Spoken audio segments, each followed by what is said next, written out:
சிறிய விளம்பர இடைவெளிக்கு பிறகு மீண்டும் RSTMT கம்பிகள் வழங்கும் கேள்வி நேரம் நிகழ்ச்சிக்கு உங்களை மிகுந்த அன்போடு வரவேற்கின்றேன். மாற்றத்தை நோக்கி பயணித்துக் கொண்டிருக்கின்றோம். ஒரு அமைதி புரட்சி நடைபெற்றுக் கொண்டிருக்கிறது என்று அன்புமணி ராமதாஸ் பேசியிருக்கிறார். மதுரையில் உள்ளபடி அதுவெல்லாம் நடந்து கொண்டிருக்கிறதா அல்லது அவர்கள் ஒரு விதமான கனவுலகில் வசித்துக் கொண்டிருக்கிறார்கள் என்ற எதிர்க்கட்சியினுடைய வாதம்தான் உண்மையா? இந்த தளத்திலேயே பேசிக் கொண்டிருக்கின்றோம். 96இல் சோவும் ரஜினிகாந்தும் சொன்னார்கள், ஆண்டவனாலும் காப்பாற்ற முடியாது, மீண்டும் ஜெயலலிதா ஆட்சிக்கு வந்தால் என்று சொன்னார்கள் என்பதை கோடிட்டு காட்டுகிறார்.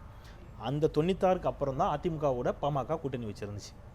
இப்போது அவர் ஒரு கேள்வி கேட்டார், நீங்கள் குடும்பத்தில் இருந்தீங்கன்னா அந்த வரலாறுக்குள்ளே போக வரும்ல, அது உங்களுடைய உட்கட்சி வாரம். ஆனால் அரசியல் ரீதியாக எடுத்துக்கிட்டிங்கன்னா கூட பல மேடைகளில் கேட்கப்பட்ட கேள்விதான். கடந்த தேர்தலில் திராவிட முன்னேற்ற கழகத்தோடு கூட்டணி வைத்த பொழுது திரு ராமதாஸ் அவர்களே மிக ஒரு நல்லதொரு ஆட்சியை கொடுத்த திமுகவினுடைய ஆட்சி, அவ்வளோ ஒரு சர்டிஃபிகேட் கொடுக்குறார் அந்த ஆட்சிக்கு. அவருடைய வார்த்தைகள்லாம் மிகப்பெரிய ஒரு ஆட்சி, நல்ல ஆட்சி, மக்களின் கோட்டையில் இருக்கக்கூடியவர்களிலிருந்து குடிசையில் இருக்கக்கூடியவர்களே அத்தனை பேருக்கும் நலத்திட்டங்களை கொண்டு சேர்த்த ஆட்சி மீண்டும் மலர வேண்டும் என்றெல்லாம் பேசிய ஒரு காட்சியை பார்த்த மக்கள் இன்றைக்கு நினைவுபடுத்துவதற்கு எங்களை போன்ற ஊடகங்கள், தொடர்ந்து அதை நினைவுபடுத்திக் கொண்டிருக்கக்கூடிய ஊடகங்கள், இப்போ மக்கள் ஏதோ ஒரு இடத்துல எந்த அளவிற்கு உங்கள் மீதான நம்பிக்கையை வைப்பார்கள் அப்படின்னு நினைக்கிறீங்க?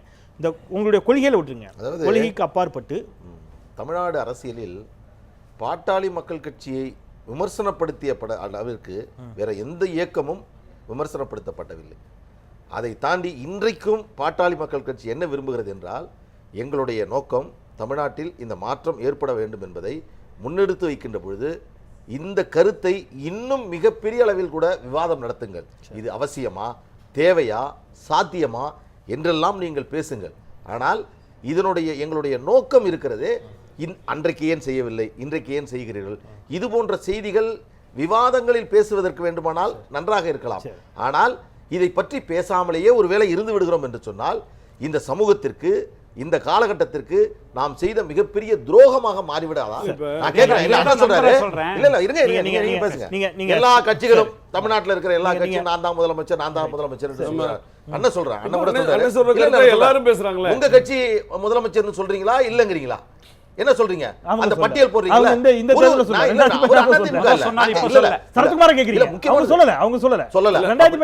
அப்போ ஒரு இயக்கம் ஆரம்பிக்கப்பட்டிருக்கிறது, இன்னொரு இயக்கத்தை சார்ந்து செல்வதற்காகத்தான் இந்த இயக்கம் என்று சொன்னால், அரசியல் ரீதியாக கூட்டணி வைக்கின்ற பொழுது தொகுதிக்கான உடன்பாடு மட்டும்தான், கொள்கைக்கான உடன்பாடு இல்லை என்று சொல்லுகின்ற பொழுது, இது போன்ற விவாதங்கள் நடக்கின்ற பொழுது அண்ணனை போன்றவர்கள் இவர்களுடைய கருத்துக்களை மக்கள் எதிர்பார்க்கின்ற பொழுது, ஆமாம் இந்தந்த கட்சியில் இந்தந்த குறைபாடுகள் இருக்கிறது என்றாலும் நாங்கள் உடன்படுகிறோம், இதில் மாற்ற வேண்டும் என்று சொல்லக்கூடிய விவாதங்கள்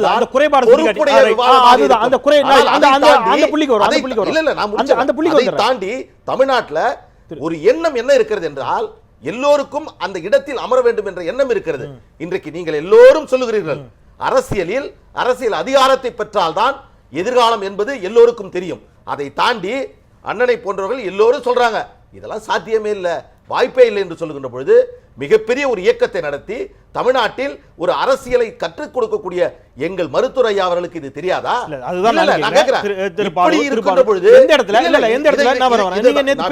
என்னுடைய சின்ன கருத்து, இயக்கத்தோடு தான் சார்ந்து தமிழக அரசியல் இருக்கிறது என்ற எண்ணத்தை உடைத்தெறியணும். அவசியம் இல்லை. ஆனால் ஏதோ ஒரு இடத்துல நீங்கள் பாஜக விரும்பினாலும் விரும்பாவிட்டாலும் பாஜகவை விமர்சிக்கக்கூடியவர்கள் அதை ஒரு மதவாத கட்சி என்றுதான் விமர்சித்துக் கொண்டிருக்கிறார்கள். நீங்கள் விரும்பினாலும் விரும்பாவிட்டாலும் உங்கள் மீதான பார்வை ஒரு சாதியம் சார்ந்த சாதி கட்சி என்ற பார்வையோடு பார்க்கப்படுகிறது என்பதை அவரே வருத்தத்தோடு பதிவு செய்கிறார். எங்களை சாதி கட்சின்னு சொல்றாங்க அப்படிங்கிறது. இது ஏன் இந்த விமர்சனம் முன்வைக்கப்படுகிறது? ஏன் 89 பாட்டாளி மக்கள் கட்சி உதயமான போது என்ன அடையாளத்தை வைத்திருந்தது? இதே அதிமுகவும் திமுகவும் கூட்டணியில் சேர்க்கின்ற பொழுது சமூக நீதிக்கான கட்சி, இடஒதுக்கீடுக்கான கட்சி, மக்களுக்கான கட்சி என்ற அலங்கார வார்த்தையை சொன்ன இயக்கங்கள் உங்களோட கூட்டணி இல்லை என்று சொல்லுகின்ற பொழுது சாதி கட்சி என்று சொல்லக்கூடிய இந்த கருத்து என்பது எங்களுடைய நோக்கத்தை திசை திருப்பும். இந்த கேள்வி வருது, மிக மிக தவறானது. தமிழ்நாடு அரசியல்ல நீங்க எந்த அந்த விமர்சனத்தை திமுக மட்டும் வைக்கல. திருபாலு அந்த விமர்சனத்தை திமுக மட்டும் வைக்கல. உங்களை மிகப்பெரிய அளவிலே ஆதரித்த தமிழ் தேசியவாதிகள் கூட அந்த விமர்சனத்தை முன்வைக்கிறார்கள். ஏன் வந்து கேள்வி மட்டும் உள்வாங்க, ஏன் வைக்க வேண்டிய தேவை வந்து விடுகிறது?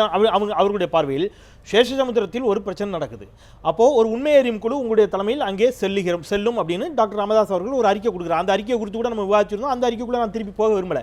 சேஷசமுத்திரத்தில் ஒரு தேர் தீக்கிரையாக்கப்படுகிறது, தலித்துகள் சமூகத்தினுடைய ஒரு தேர் தீக்கிரையாக்கப்படுகிறது, மிகவும் பிற்படுத்தப்பட்ட குறிப்பாக வன்னியர் சமூகத்தை சேர்ந்தவர்கள், பெண்கள், குழந்தைகள்லாம் கைது செய்யப்படுகிறார்கள். அவர் ஒரு கண்டனம் அறிக்கை கொடுக்குறார். நீங்கள் ஒரு உண்மை அறியும் குழு போறீங்க.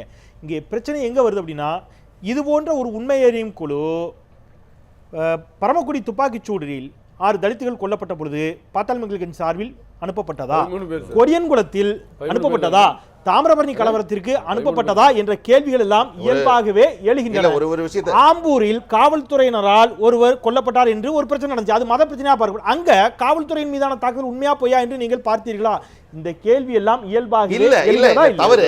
தமிழ்நாடு அரசியலில் 80 காலகட்டங்களில் தமிழ்நாட்டில் இருந்த சாதிய மோதல்களை தடுத்து நிறுத்த சமூக நல்லிணக்கத்திற்காக 2 தலைவர்களை அழைத்து தமிழ்நாட்டில் ஒற்றுமை ஏற்படுத்த வேண்டும் என்று வட மாவட்டங்களில் நீங்க சொன்ன பிறகு இந்த முயற்சி எடுத்தது பாமக, எங்கள் மருத்துவரையா திமுக எடுத்ததா? நான் மீண்டும் சொல்றேன், இந்த இடத்தில் கூட எங்களுக்கு பலவீனப்படுத்தப்படுவது போன்ற தோற்றத்தை ஏற்படுத்தக்கூடிய ஒரு விஷயத்தை பதிவு செய்யணும். நான் நீண்ட காலமா செய்யணும்னு ஆசைப்பட்டது என்னன்னா, இந்த இடத்தில் அமர்ந்து பேசுகிறோம், நான் யார், என் சமூகம் என்ன என்ற அடையாளத்திற்கு பிறகு நான் என்னுடைய பதில்களை சொல்ல வேண்டும்.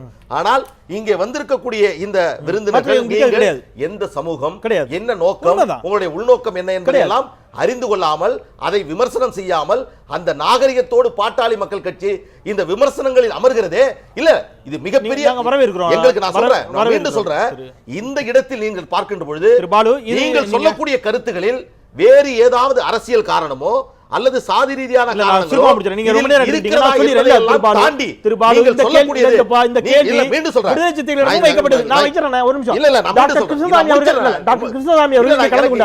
அவரிடம் அருந்ததியர்களுக்கு எதிராக நீங்கள் நடத்திய போராட்டங்கள் எத்தனை அவர்கிட்ட இதே கேள்வி வைக்கப்பட்ட பொழுது அவர் மிகப்பெரிய அளவில் கோபப்பட்டார். விடுதலை சிறுத்தைகளிடமும் இந்த கேள்வி முன்வைக்கப்பட்டிருக்கிறது. தலித்துகளை தவிர மற்ற இடங்களில் ஏற்பட்ட பிரச்சனைகளுக்கு உங்களுடைய கட்சியின் சார்பாக முன்னெடுத்த நடவடிக்கைகள் என்ன அப்படிங்கிற கேள்வி அவர்களுக்கு பாஜக. நான் என்ன கேட்கிறேன், இப்ப அரசியல் ரீதியாக தமிழ்நாட்டில் சாதிய ரீதியான பிரச்சனைகள்ல 2 தேவர், அங்க வந்து தேவேந்திர குல வேளாளர், இங்க வன்னியர் தாழ்த்தப்பட்டவர்கள். இந்த 2 சமூகங்கள் பிரச்சனையின் பொழுது பல இடங்களில் சமூக நல்லிணக்கத்திற்கான கூட்டங்களை போட்டு இந்த முயற்சி எடுத்தது பாமக.